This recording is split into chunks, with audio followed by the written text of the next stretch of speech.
कि एक वरिष्ठ और पूर्व मुख्यमंत्री द्वारा ऐसे शब्दों का, छोटे शब्दों का प्रयोग कहीं न कहीं कार्यकर्ताओं के मन पे प्रभाव डालता है।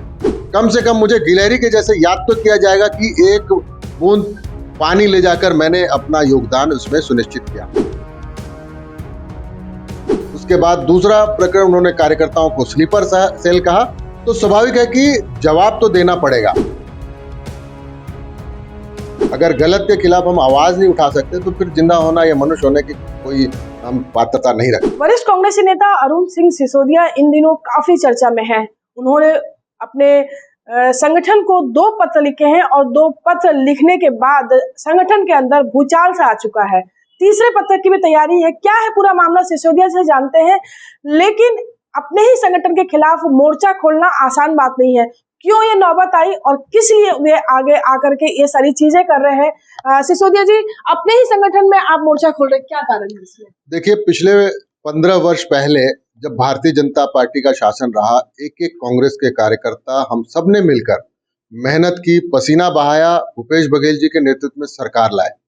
और सरकार आने के बाद पिछले 5 वर्षों में जिस तरह से कार्यकर्ताओं को दरकिनार करते हुए, उनकी महत्व को बिल्कुल जीरो करते हुए कुछ लोगों ने संगठन पे कब्जा जमा लिया। मेरी लड़ाई यह है कि कार्यकर्ताओं को उनका सम्मान मिलना चाहिए, पर सम्मान की जगह कार्यकर्ताओं को स्लीपर सेल कह के अपमानित किया जा रहा है। बहुत निंदनीय है कि एक वरिष्ठ और पूर्व मुख्यमंत्री द्वारा ऐसे शब्दों का, छोटे शब्दों का प्रयोग कहीं ना कहीं कार्यकर्ताओं के मन पे प्रभाव डालता है। आपको पता होना चाहिए, एक उदाहरण के रूप में प्रस्तुत करूंगा कि जिस तरह से जब हम घर बनाते हैं, मकान बनाते हैं, तो मजदूर दूसरे होते हैं, काम करते हैं। जब मकान बन जाता है तो मालिक आके उसमें रहने लगता है, कब्जा कर लेता है।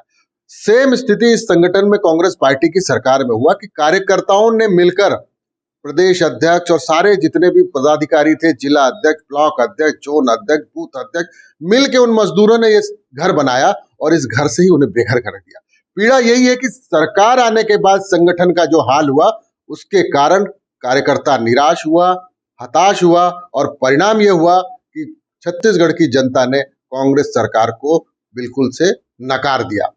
तो सबसे तकलीफ वाली भी बात उन्हीं को होती है जिसने बनाया है और उसका घर उजड़ जाए। तो एक बतौर कार्यकर्ता के जो भाव है वो मैं लेकर संगठन से इसलिए बात कर रहा हूं या अपनी बातों को रख रहा हूं क्योंकि संभवतः हर कोई इस हौसले को नहीं जागृत कर पाता। मैंने कोशिश की है, परिणाम जो भी हो, पर कम से कम मुझे गिलहरी के जैसे याद तो किया जाएगा कि एक बूंद पानी ले जाकर मैंने अपना योगदान उसमें सुनिश्चित किया। आपने भूपेश बघेल जैसे कद्दावर नेता पर सीधा आरोप लगाया है, तो आपको लगता नहीं है कि कहीं ना कहीं ये आपको नुकसान देगा?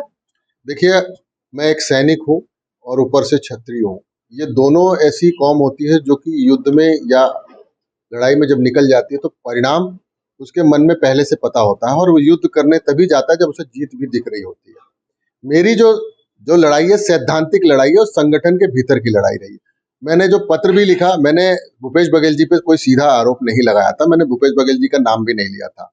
मैंने जो आरोप या जो मैंने शिकायत की थी, उस शिकायत में यह था कि 5 करोड़ 89 लाख रुपए का एक ऐसी कंपनी को बिना टेंडर के पैसे दे दिए गए जो कि संगठन का और कार्यकर्ताओं का पैसा था, जिसमें कि 1 करोड़ 12 लाख रुपए तो सदस्यता का और डोनेशन का पैसा जो पिछले दिनों कांग्रेस पार्टी में कार्यकर्ताओं ने जिस समय संगठन के चुनाव चल रहे थे उस समय जमा किए थे। उन पैसों का भी हिसाब की बात है कि एक एक कार्यकर्ता किसी के पास 10 रुपए, 20 रुपए, 50 रुपए, 1000, 2000, 5000 रुपए लाके संगठन को जमा करता है और उस संगठन में से मनमाने तरीके से कुछ लोग उस पर काबिज होकर और उसके ऊपर दुरुपयोग कर रहे थे। तो मैंने वो आवाज उठाई, लेकिन उसके बाद भूपेश बघेल जी ने स्वयं उसमें आकर इंटरफेयर किया। उसके बाद दूसरा प्रकरण, उन्होंने कार्यकर्ताओं को स्लीपर सेल कहा, तो स्वाभाविक है कि जवाब तो देना पड़ेगा और जवाब कोषाध्यक्ष दे रहे हैं, बघेल जी दे रहे हैं और उनके अगर गलत चीज कही जाएगी कार्यकर्ताओं को या स्लीपर सेल कहा जाएगा तो हर कार्यकर्ता जवाब देने को तैयार है, क्योंकि वो कार्यकर्ता क्या स्लीपर सेल हो सकता है जिन्होंने उनको मुख्यमंत्री बनाया? क्या वो कार्यकर्ता स्लीपर सेल हो सकता है जिस कार्यकर्ता ने दिन रात मेहनत करके पार्टी का झंडा उठा के, दरी उठा के पार्टी को मजबूत किया? आप दुर्ग, भिलाई या पूरे क्षेत्र में पता कर लीजिए, कार्यकर्ता ही काम करते हैं और कार्यकर्ताओं का अगर अनादर होगा तो कार्यकर्ताओं की लड़ाई में लड़ूंगा। आपने अब तक 2 पत्र लिखा है और तीसरे पत्र की तैयारी है, तो क्या लगता है कि आपको राष्ट्रीय नेतृत्व तो इस पर संज्ञान लेगा? देखिए, अभी मैंने राष्ट्रीय नेतृत्व से समय मांगा है और मेरे समय मांगने के बाद राहुल गांधी जी, सोनिया जी, खड़गे जी, वेणुगोपाल जी, इन सब से और सचिन पायलट जी से मैंने समय मांगा है। मैं समय मिलने पर अपनी बात उन तक रखूंगा और आपको ये बता दूं कि पूरे प्रदेश में लगभग 2 दर्जन ऐसे पूर्व विधायक, पूर्व महामंत्री, पूर्व महापौर, बहुत सारे लोग, पूरे लोग इस बात के लिए लड़ने को तैयार हैं और संपर्क में है कि आप कार्यकर्ताओं की लड़ाई लड़ रहे हो, हम आपके साथ हैं। तो जिस तरीके से आप खुलकर सामने आए हैं और बाकी लोग पीछे से सपोर्ट कर रहे हैं, तो कहीं ऐसा नहीं कि संगठन आपको ही बाहर का रास्ता दिखा दे? देखिए, दिल में जिसके देश बसता है, उसे किसी चीज का डर नहीं रहता। उसका दिल स्वाभाविक है कि लड़ने के लिए तैयार रहता है और अन्याय के खिलाफ लड़ना ही एक जिंदा होने का सबूत है। अगर गलत के खिलाफ हम आवाज नहीं उठा सकते तो फिर जिंदा होना या मनुष्य होने की कोई हम पात्रता नहीं रखते। इसलिए आवाज तो उठानी चाहिए, परिणाम भी अच्छा आएगा क्योंकि हमारी नीयत साफ है और जिसकी नीयत साफ होती है तो ब्रह्मांड की सारी शक्तियां उसके मदद के लिए खड़ी होती हैं। इसलिए मैंने ये आवाज उठाई और आप देखिएगा इसका अच्छा परिणाम आएगा। बिल्कुल, अन्याय अगर हम सह रहे हैं तो हम जिंदा नहीं हैं, ऐसा कहना है सिसोदिया जी का। और वो जो लड़ाई लड़ रहे हैं उनमें वो परिणाम सकारात्मक आने की उन्हें पूरी उम्मीद है, क्योंकि ये लड़ाई सिद्धांतों की है, ना किसी व्यक्ति विशेष की लड़ाई है ये।